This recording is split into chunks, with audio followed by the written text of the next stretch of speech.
It is a beautiful morning out, and today I'm going to talk about how to deadhead your butterfly bushes if you need to. You may not need to. It really depends what type you have. I'm Laura from Garden Sanity, and I love butterfly bushes. This is new for me this year. These are two bushes actually. They're two butterfly bushes. I was going to say two true, but the name is True Blue Butterfly Bush. And I will show you some close-ups so you can see just how beautiful the blooms are. They're little tiny blue flowers with orange centers, just gorgeous. The smell is heavenly. People say it smells like honey. I'm not sure what it smells like. It's just heavenly. And it's only when you get up that close. Like if I'm across the yard, I can't smell it or anything, but it's beautiful. I digress. Why I say you may not need to deadhead your butterfly bushes is because the newer versions that are out, especially by proven winners, and in fact I'm going to link in the description area below to a video I just watched the other day that is just fantastic from proven winners, and they review all of their butterfly bushes. They have tall sizes, they have medium sizes, they have adorable little petite dwarf sizes, and they say that none of them really need deadheading, and that they kind of, I guess, are self-cleaning. And I've read that from some other companies too, that their newer versions, you don't really have to deadhead. This version that I have here, it's, I guess, a not so new version, but it's not the old versions. Now, I digress again, but with the old versions, say the ones that were out maybe 10, 15 years ago, those butterfly bushes, you have to deadhead them, and those are also considered to be probably pretty darn invasive. A lot of those drop seeds like crazy. Birds can carry seeds. Newer versions, which are better to buy, usually have little to no seed. Some are even sterile. This True Blue butterfly bush, actually has very little seed, which is great. And if you deadhead, you actually prevent all the seeds from falling. Maybe not all the seeds, maybe a little bit. Anyway, so here's a beautiful blossom of the butterfly bush, and what you'll see is it's not just one bloom. You've got a little one that's about to start to become a flower here, another one here, another one back here, and another one way back here. So what happens is the butterfly bush, as much as it shoots out new ones, it also shoots out smaller side ones that also continue to grow, and it makes the bush look nice and full. So when it comes time to prune, you don't want to prune down here because you're going to take all these other ones off. Now, unless they're all dead. But if just the main blossom is sticking out or a side one is dead, just if one of them is dead, you just need to clip right beneath it. If you want to go down to the nearest stem, that's okay, just for cosmetic reasons. Again, I don't have to prune this if I didn't want to. It looks absolutely beautiful as it is, but I'm going to show you how just cleaning it up a little bit makes it look even better. And actually for this particular shrub, and I think some other butterfly bushes, if you do deadhead them, it will encourage more blooms. So that's what I like to do. This has been blooming all summer, and I know it'll go into the fall very nicely. So let me show you how. So you don't have to wear gardening gloves when you're pruning butterfly bushes. I mean, they're not sticky or anything like that, but I just like to wear them just because it makes it, these are nitrile coated, rubber coated, and they're also looking new. I just pulled out a new pair today because my other ones were shot. But anyway, I'll link to these below. I love these gloves. They're really inexpensive on Amazon. You can get them, I think, in a 6-pack. I've used these for years. I digress. And I'm using snips. I'm not even using pruners for this because the stems are not that thick at all. You can see that. These are Fisker's snips. They feel really good in the hand.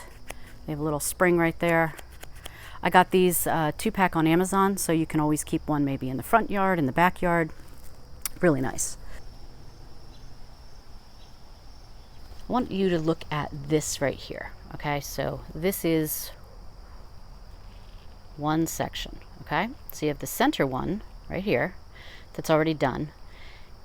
This one's already done. This one has, whoops, let me get in here better for you.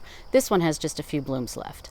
Now, what I want to point out is if you were to cut all the way down to here, that would be fine, okay? But what you're gonna miss is you're gonna miss these little leaves. Do you see those right there? Right where my finger's touching, right there. That is gonna be a whole new ball game. That's gonna be new leaves, new flowers. And same with, let's get this guy here. And you see, there's some little leaves right there too. A little hard to see, but right next to, right above my finger, right there. So you don't want to necessarily cut all the way back. You want to make sure you get blooms. So if you see these, again, it's not, not required. There's no wrong way to do this, but if you want to make sure you're going to encourage more blooms and you don't cut off other blooms, just deadhead right below the dead stuff, right above where you see new leaves. So this one has a beautiful blossom here, beautiful blossom here.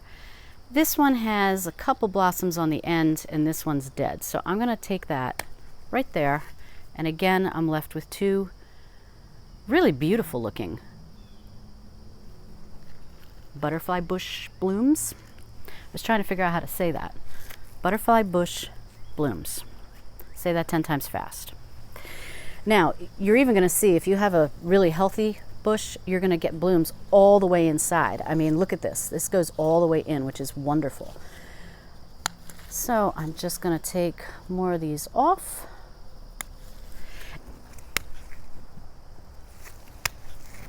This is another good example, and again, I don't know if the camera will go down that far, but here are two that are blooming. This one is doing a pretty good job of blooming. This one is just starting, and so what I just took off was the center ones.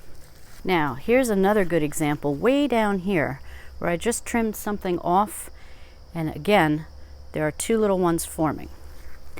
Down here, hiding, again, is a cut I had previously made. You can see it right there. And then these two did their blooming. Now we just get that all off, and then new shoots will start out. I mean, this is, see, they even start out not even just right next to it, but even down lower on the branch. There's one here. There's one here that's forming. There's one here that's forming. If these are happy, they're going to bloom really great for you. And what does happy mean? Happy means that they are in well-drained soil. And if you have clay soil like I do, you can still grow these, but there's two things you can do. One, you can grow them in a raised bed, which is what this is. This is raised off the ground, and so I don't have to worry about that the soil won't drain. It's a really good bed, a lot of soil goes deep down, but we raised it up a couple feet because that way don't have to worry about sopping wet soil. Another thing you can do, and in fact, I think Christina, the gal on the Proven Winners video that I'm going to link to below because I loved it so much, she talks about how you can also, if you have clay soil, you can actually plant these a little bit above the soil. In other words, we're so used to being taught, if you have a plant pot that's like this, then the dirt, you want to plant it even with the soil line. And she suggests actually making a little bit of a mound. So if the soil line is this glove, you might actually plant it a little bit higher to make almost like a hill. And then that way, any water, if you've had the rains like we've had with Fred, let's see, who else do we have? Henri, Ida. At least if you have a little bit of a mound, the water will drain off to the sides. So you won't have a puddle, because these do not like wet feet at all. And I'm proof, having clay, wet soil, that if you do it the right way, and like I said, in my case, we did a raised bed, it is the best idea, and these guys are so happy. These are two shrubs that we planted, and they look almost like one. And I just love it. And the smell, I'm telling you, I am in heaven right now. So I'm going to finish pruning this bush, and then we'll see how it looks.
So I'm all finished, at least for now. Here's the big pile. I clean that up in a bit. But I wanted you to see how nice it looks. Maybe it doesn't look that much different, but I'll tell you, it's just nice. Without the blooms that were dead, it just makes the blue blossoms pop that much more. Now that the sun is out, it was a good time for me to stop anyway, because I had one bee show up and kind of give me the business a little bit. When you're deadheading butterfly bushes, what you want to do is do it either early in the morning or you want to do it at dusk. And that's because daytime is for pollinators. Not only do you get the usual pollinators of butterflies, bees, wasps, flies, who knows what all comes onto this plant. I even saw a cricket this morning. You also get hummingbirds, and those are just gorgeous. Really fun to watch. They really enjoy the plant. So yeah, this looks beautiful. I'll take you around the back as well. Now, with the back, you don't get as much blooming back here, and because, as you can see, the sun hits from the front more. But I got my beautiful Boulevard Cypress back here that is just thriving. And you do have one or two guys that are jutting out a little bit saying, yeah, I'm going to bloom. I'll prove you wrong. But the shrub just looks beautiful, and it anchors this garden so nicely. By the way, if you want to see what this bed looked like when I first planted everything, there's a link above. I call this bed the long bed. It languished for years, and now it's just going to become a beautiful, beautiful part of our landscape. But for now, just enjoy these blooms. Oh, and I just wish there was a way I could share the scent with you. It's incredible.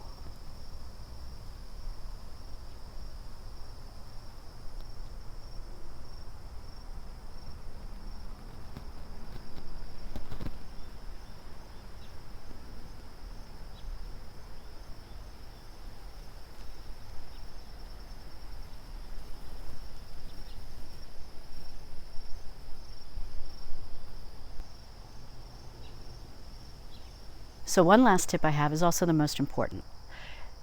Deadheading can be very, very relaxing. It's just like weeding. A lot of gardeners I know, me included, think that weeding can be very relaxing. I think deadheading is relaxing too. When I deadhead my knockout roses, I love it. Time just kind of passes easily. Unless it's 90% humidity and it's 300 degrees out. That's different. But there is a difference between deadheading a butterfly bush and deadheading knockout roses, and that is the knockout roses, for the most part, don't have a scent. I think there might be a new variety that does, but mine do not. Butterfly bushes do. They smell like honey. It's not overwhelming. It's just perfect. It's intoxicating. It's relaxing is what it is. I mean, this scent, I would compare this scent to almost like a lavender scent, not in the same, that it smells the same, but that it has the same, it induces the same kind of feelings. It's nice and relaxing. So I would say get out early in the morning, deadhead your butterfly bush. It's a way to achieve garden sanity. You'll thank me. You'll thank the butterfly bush. Until next time, happy gardening.